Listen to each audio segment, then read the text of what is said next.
आज हम पढ़ेंगे मनोविज्ञान का इतिहास, हिस्ट्री ऑफ साइकोलॉजी। इसके इतिहास को दो भागों में बांटा गया है। पहला है पूर्व मनोवैज्ञानिक काल और दूसरा है मनोवैज्ञानिक काल। यदि हम साइकोलॉजी की उत्पत्ति की बात करें तो ऐसा माना जाता है कि पहले ये दार दर्शन शास्त्र का विषय हुआ करता था। दर्शन शास्त्र से अलग हुआ था मानसिक दर्शन, और मानसिक दर्शन से अलग हुआ मनोविज्ञान। ऐसा माना जाता है कि इसे दर्शन शास्त्र से अलग करने वाले कौन थे? William James.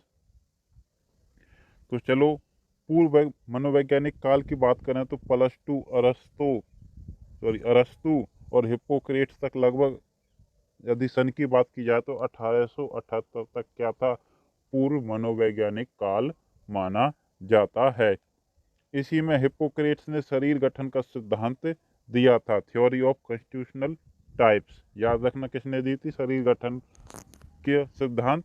हिप्पोक्रेट्स ने। यदि आगे हम बात करते हैं तो हिप्पोक्रेट्स के विचारों से ही प्रभावित होकर सेल्डन ने भी सोमेटोटाइप थ्योरी का निर्माण किया था। इन्होंने भी फिजिकल के आधार पर शरीर गठन का जो प्रकार बताए थे।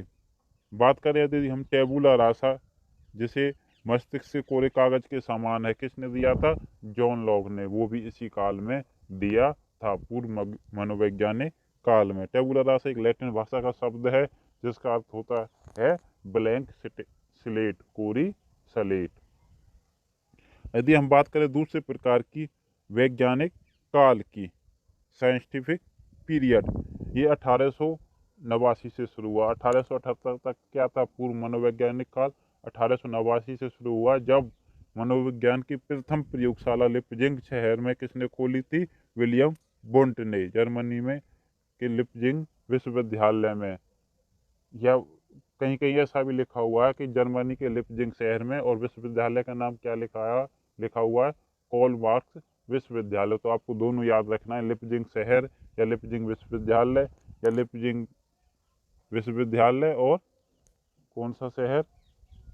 सॉरी, कार्ल मार्क्स यूनिवर्सिटी और लिपजिंग शहर, कुछ भी है, लेकिन आपको बस इतना जरूर याद रखना। 1889 में खुली पहली मनोविज्ञान की प्रथम प्रयोगशाला, और किसने खोली? विलियम वुंट ने। अब बात करें यानी मनोविज्ञान का विकास मॉडल उदय हुआ, काल में बट गए। अगर मनोविज्ञान के विकास मॉडल की बात करें तो इसका विकास 5 स्कूल्स के द्वारा हुआ है। ये स्कूल आगे से हम पढ़ेंगे, जैसे कि संरचनावाद पहला स्कूल था, फिर प्रकार्यवाद या कार्यवाद जिसको कहते हैं, व्यवहारवाद, फिर उसके बाद कौन सा था अगला? गेस्टाल्टवाद और मनोविश्लेषणवाद। तो आगे उसमें डिटेल से पढ़ेंगे, तब तक वीडियो में बने रहें, और यहाँ पर आपको कंप्लीट कोर्स करा दिया जाएगा। अन्य किसी जानकारी के लिए कमेंट छोड़ सकते हैं। धन्यवाद।